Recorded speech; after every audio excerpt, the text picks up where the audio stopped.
Good afternoon and welcome to Buzz News. I'm Ira Lemon. Your headlines today. Bournemouth streets protest against Iranian regime. Arcade jewellers in Bournemouth High Street become victims to theft. AFC Bournemouth signed Hungarian midfielder Alex Toth for an initial fee of £10.4 million. And pool swimmers plunge into Commonwealth trials. Today in Iran, protests in which thousands were killed appear to have calmed down. However, the internet continues to be shut down, meaning information is difficult to get out of the country. Bournemouth streets have seen protests against the Iranian regime over the last week. Abby West reports. But for the people protesting here, their message is clear. They want an end to the Supreme Leader's regime and for the violence in Iran to stop.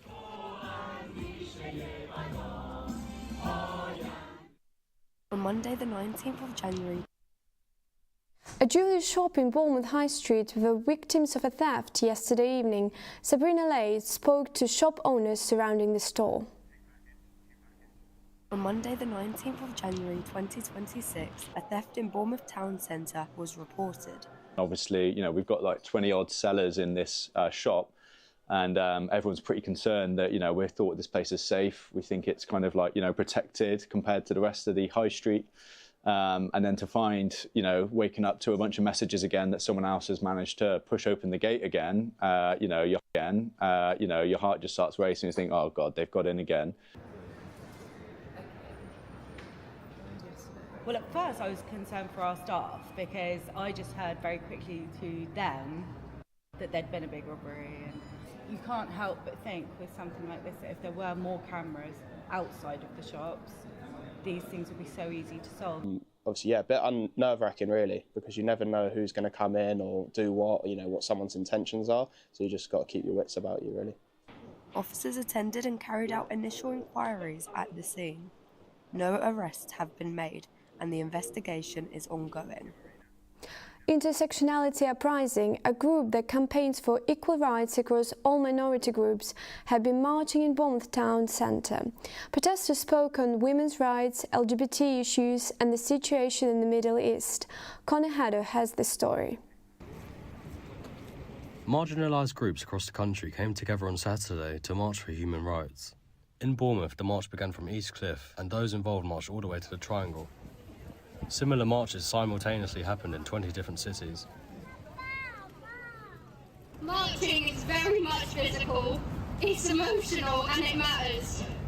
We're going to pause here for a short break so everyone can sit down, drink, eat something if you need to and let your body recover. Yeah, so this march is actually a part of a movement across the entire of the UK, which makes it even more powerful. We march for women's rights everywhere, especially as we're seeing them stripped away in so many places. Blame the billionaires! Blame the billionaires! Protesters involved called for the change to LGBTQ rights. It's really important to keep people safe because oftentimes there's a lot of people who don't share our views, who obviously they either have some sort of opinion that people like us shouldn't exist sometimes. Trans power! Trans lives matter! Trans lives matter! Connor Haddo, Buzz News. A charity arranged a winter woodland walk today for mental health at Red Hill Park. The group have organised many other national walks. Martha White reports. Tal McMinn, a charity worker at the Parks Foundation, organised a winter walk for mental health today. It's a lonely time of year and there's a lot of loneliness all year round in Bournemouth, so anything that we can do to bring people together, point out nature and bring some positivity into this quite moody month. The walk was arranged to give people something new to do in January. And we're a small charity, so there's a lot more pressure on us at this time of year, but it's really important to encourage people to come out. Tal hopes that her events will help make a difference to people's loneliness. Martha White, Buzz News, Bournemouth. Branksome Heights Care Home raised awareness of loneliness through a new Blue Monday event. Residents were treated to an afternoon of special entertainment and cakes. The third Monday in January is known as Blue Monday, the year's most depressing day.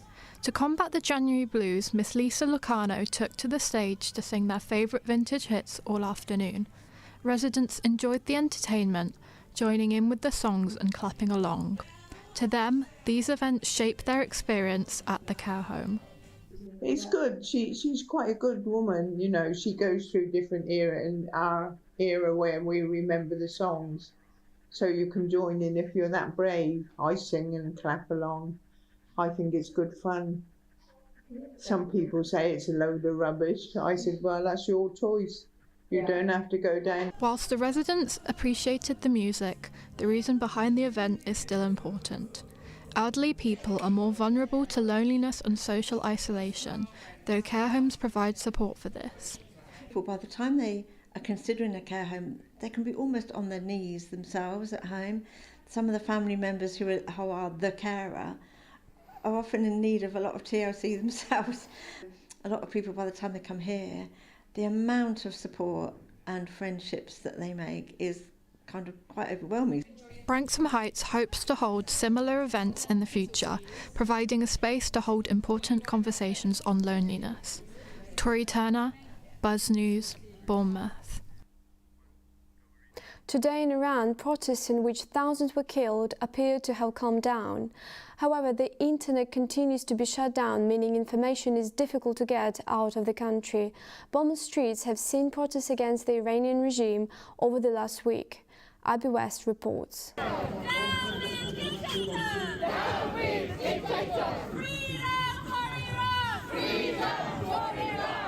Shouts of peace on the streets of Bournemouth, calling for the end to a regime that has been in power since 1989. Members of the community here have been grieving the friends and family back in Iran who have been killed in the last few weeks. Demonstrations began in Iran on the 28th of December, when their currency hit an all-time low against the US dollar. One of the protesters spoke about her anger. What we are trying to express to the entire world, support us. We are fighting in Iran on behalf of you.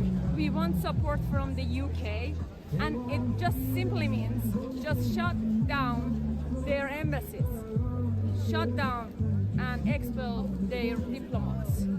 It is not difficult. We are not asking for any charity. Last week, the Foreign Secretary summoned the Iranian ambassador over the unrest and announced a fresh wave of sanctions. These would target things like finance, energy, transport and software. The Liberal Democrats have called for Iran's supreme leader to be sanctioned directly. But for the people protesting here, their message is clear. They want an end to the supreme leader's regime and for the violence in Iran to stop. Here's Alex Rathbone with the Sports Roundup.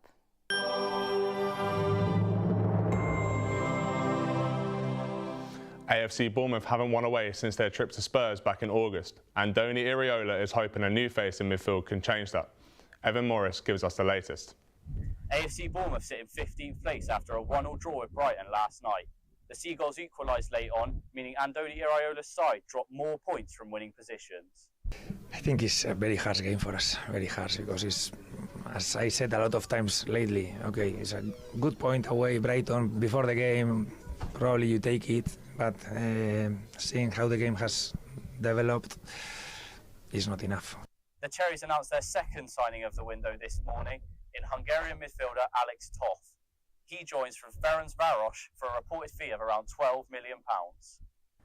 I was excited and happy because this is a good club, and obviously it's in the Premier League, the best league in the world, the strongest league. So I was excited, and when I first heard this news, I was down that I want to go there and be a part of this team. They are set to host Arne Slot's struggling Liverpool side here at the Vitality this Saturday. Evan Morris, Buzz News, Bournemouth.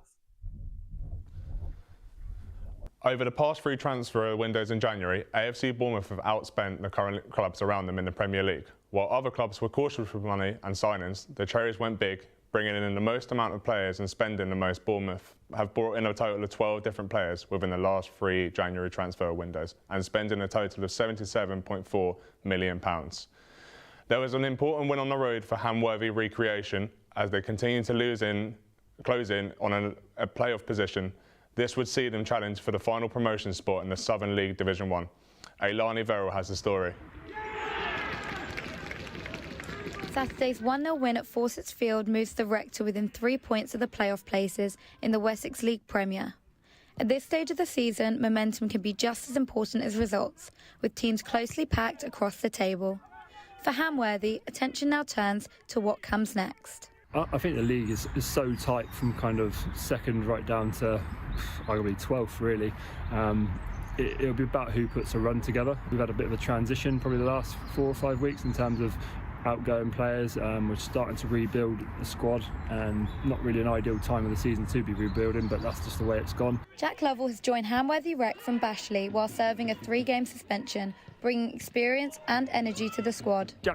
He's a great lad to have around. I've worked with Jack for the last 4 or 5 years, maybe more. Just brings that kind of experience in terms of the voice. When he's played up front, you can see him marshing everyone in behind. We've got him for one more game, which is a bonus because Bashley was off today. So we'll utilise that next week at home to Hive. Hamworthy Recreation now turn their attention to Hythe and Dibden, knowing a win could boost their playoff push. Alani Verrill, Buzz News, New Milton.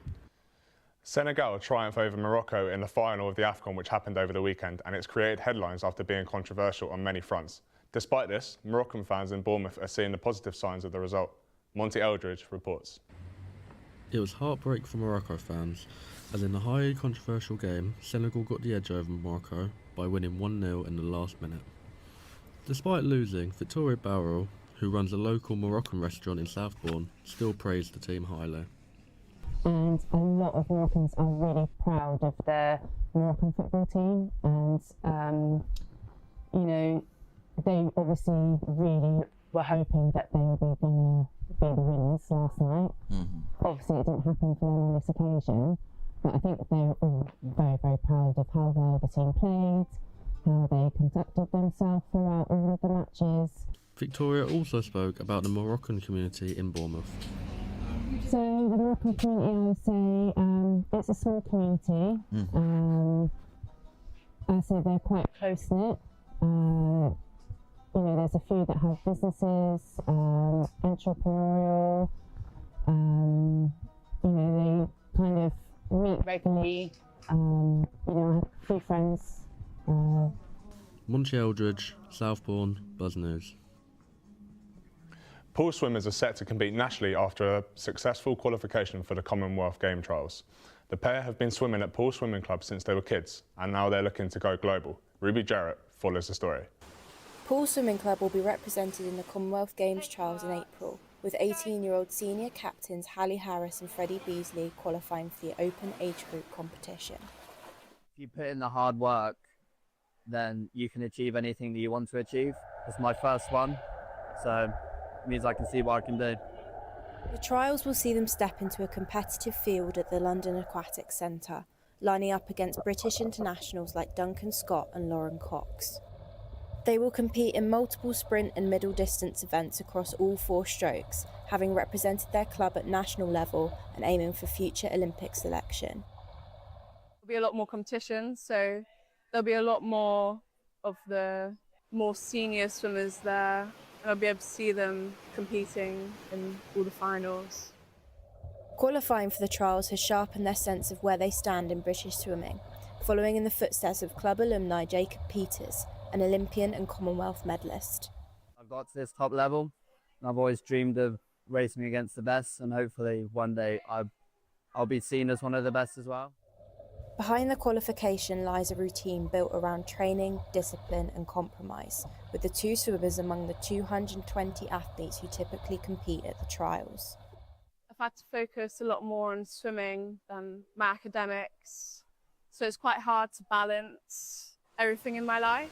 It's taken 100% of my effort every day. They're going to be racing against some of the top athletes in the country, and the fact that they're still going, well into their 6th form or college degrees, that they're still here training, it's real achievement for them. Focus is now on April's trials, with Glasgow 2026 the ultimate goal. I can fight against the very best. It's not certain I'm going to lose, because I feel like I can win as well.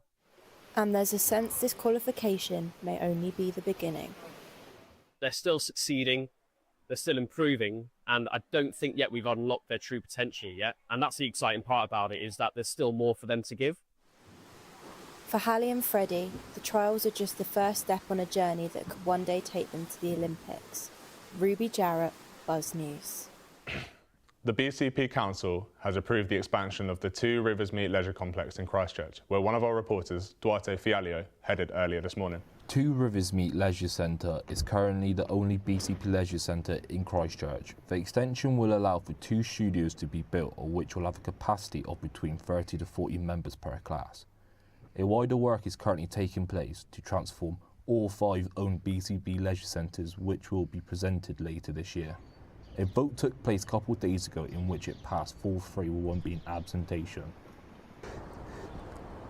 This is a 1.8 million expansion, which has been accepted by Bournemouth BCP Council, by the audit and the government committee. And this would bring a sense of engagement to the local Christchurch, as it's the only leisure centre in the area, and this would bring a sport engagement. This is Duarte Fialio, Buzz News, Bournemouth. That's all we've got time for today, and from all of us here, thanks for watching and goodbye.